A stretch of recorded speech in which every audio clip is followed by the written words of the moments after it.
Assalamualaikum warahmatullahi wabarakatuh. Saya Rifka Adia Safira dari kelas FM 20B Universitas Buana Perjuangan Karawang. Di sini akan menjelaskan tentang biomolekul karbohidrat. Yang pertama, apa itu karbohidrat?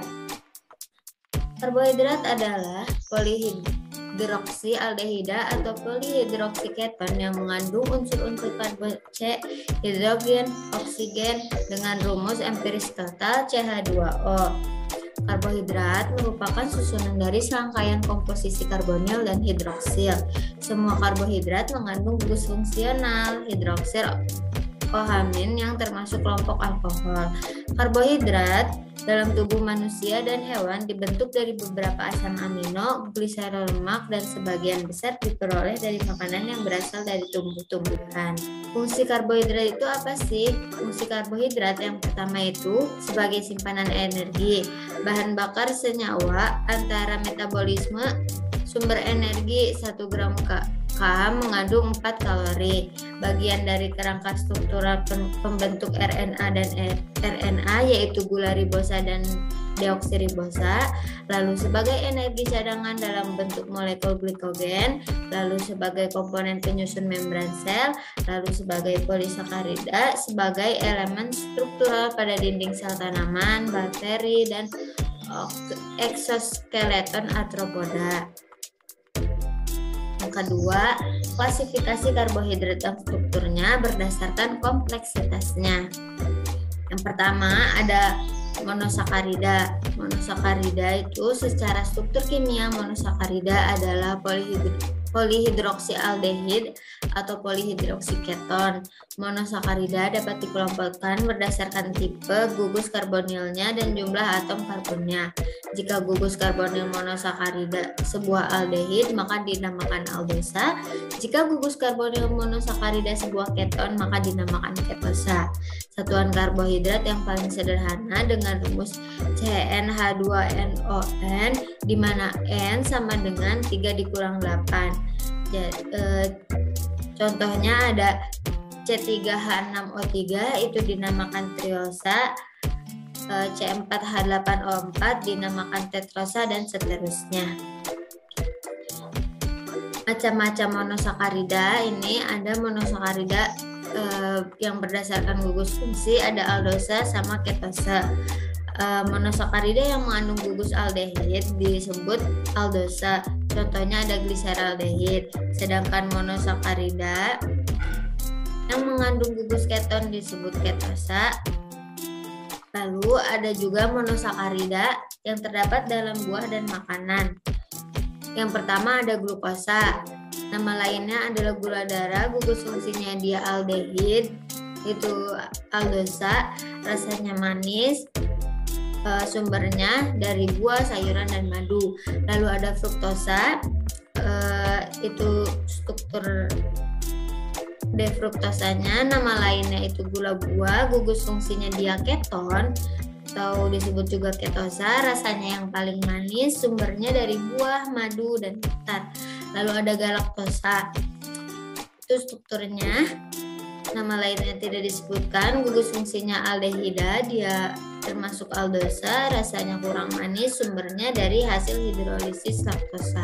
Glukosa itu dinamakan juga sebagai gula anggur, terdapat luas dan jumlah sedikit yaitu dalam sayur, buah, sirup jagung, sari pohon, dan bersamaan dengan fruktosa dalam madu. Glukosa itu merupakan hasil akhir pencernaan sukrosa, maltosa, laktosa pada hewan dan manusia. Dalam proses metabolisme, glukosa merupakan bentuk karbohidrat yang beredar di dalam tubuh dan di dalam sel, merupakan sumber energi. Yang kedua ada fruktosa. Fruktosa itu dinamakan sebagai gula buah yang merupakan gula yang paling manis. Gula ini terdapat dalam madu bersama glukosa dalam buah, nektar bunga, dan juga di dalam sayur. Lalu ada galaktosa. Galaktosa itu terdapat di dalam tubuh sebagai hasil pencernaan laktosa. Sifat-sifat monosakarida yang pertama, dia berupa padatan kristal tak berwarna, lalu dia larut dalam air karena memiliki ikatan hidrogen, lalu dia sedikit larut dalam alkohol, tidak larut dalam eter, kloroform, benzena, rasanya manis. Di antara monosakarida, fruktosa itu yang paling manis. Yang kedua ada disakarida. Disakarida ini adalah karbohidrat yang terdiri dari 2 satuan monosakarida. Contohnya ada disakarida itu terdiri dari sukrosa dan maltosa, ada trisakarida itu rafinosa dan melezitosa, lalu ada tetrasakarida atau statiosa. Ada 3 jenis yang mempunyai arti gizi yaitu sukrosa, maltosa, dan laktosa. Ini dia contoh strukturnya. Sukrosa itu di nama lainnya itu gula pasir atau gula invert.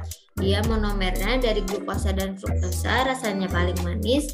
Sumbernya dari buah, tebu, dan bit. Lalu ada laktosa dengan strukturnya nama lainnya gula susu, monomernya dari glukosa dan galaktosa, rasanya kurang manis, sumbernya dari susu. Lalu ini ada struktur maltosa. Maltosa itu nama lainnya gula malt, monomernya glukosa dan glukosa, rasanya manis, sumbernya dari hasil hidrolisis amilum.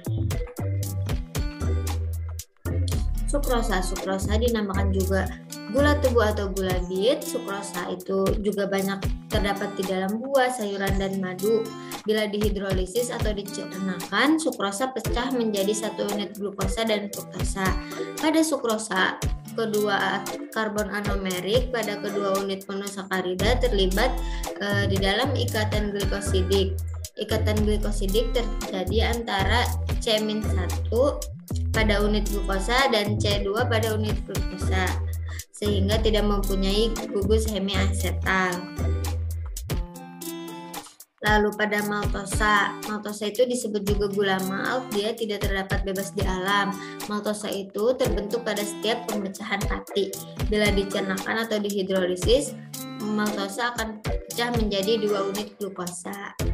Lalu ada laktosa. Laktosa atau gula susu hanya terdapat dalam susu dan terdiri atas 1 unit glukosa dan 1 unit galaktosa. Karbon anomerik pada unit galaktosa mempunyai konfigurasi pada C1 dan berkaitan dengan gugus OH pada C4 unit glukosa. Lalu yang ketiga ada polisakarida. Jenis polisakarida yang terpenting dalam ilmu gizi adalah pati, dextrin, glikogen, dan polisakarida non-pati. Jenis polisakarida contohnya pati dan glikogen. Di sini ada struktur polisakarida. Contohnya ada amilum, selulosa, dan glikogen. Amilum disebut juga pati atau kanji, monomernya D-glukosa, rasanya tidak manis. Kelarutannya larut dalam air panas, dia sumbernya dari ubi, biji-bijian. Lalu ada selulosa, nama lainnya gula susu, monomernya D-glukosa, sama rasanya tidak manis, kelarutannya tidak larut, sumbernya dari daun, batang, dan kapas. Lalu ada glikogen, dia nama lainnya gula otot atau pati hewan, monomernya juga D-glukosa, rasanya tidak manis, kelarutannya di kololoid hidrofofil, sumbernya dari otot atau hati. Pati merupakan komponen utama pada biji-bijian, kentang, jagung, dan beras. Tersusun atas unit D-glukosa yang dihubungkan oleh ikatan 1,4 alfa-glikosidik. Rantai cabangnya dihubungkan oleh ikatan 1,6 alfa-glikosidik. Dalam proses pencernaan, semua bentuk pati dihidrolisis menjadi glukosa. Pada tahap pertengahan akan dihasilkan dextrin dan maltosa. Lalu ada glikogen. Glikogen adalah karbohidrat penyimpan energi yang tersimpan dalam hewan. MR glikogen itu lebih besar dibandingkan pati. Glikogen tersusun dari 1000 unit glukosa. Strukturnya bercabang melalui ikatan 1,4 dan 1,6 glikosidik. 2/3 bagian dari glikogen disimpan di dalam otot dan selebihnya dalam hati. Glikogen dalam hati hanya dapat digunakan untuk keperluan energi di dalam otot tersebut. Sedangkan glikogen dalam hati dapat digunakan sebagai sumber energi untuk keperluan semua sel tubuh. Mungkin itu sekian penjelasan dari saya tentang biomolekul karbohidrat. Kurang lebihnya mohon dimaafkan. Sampai jumpa kembali. Terima kasih.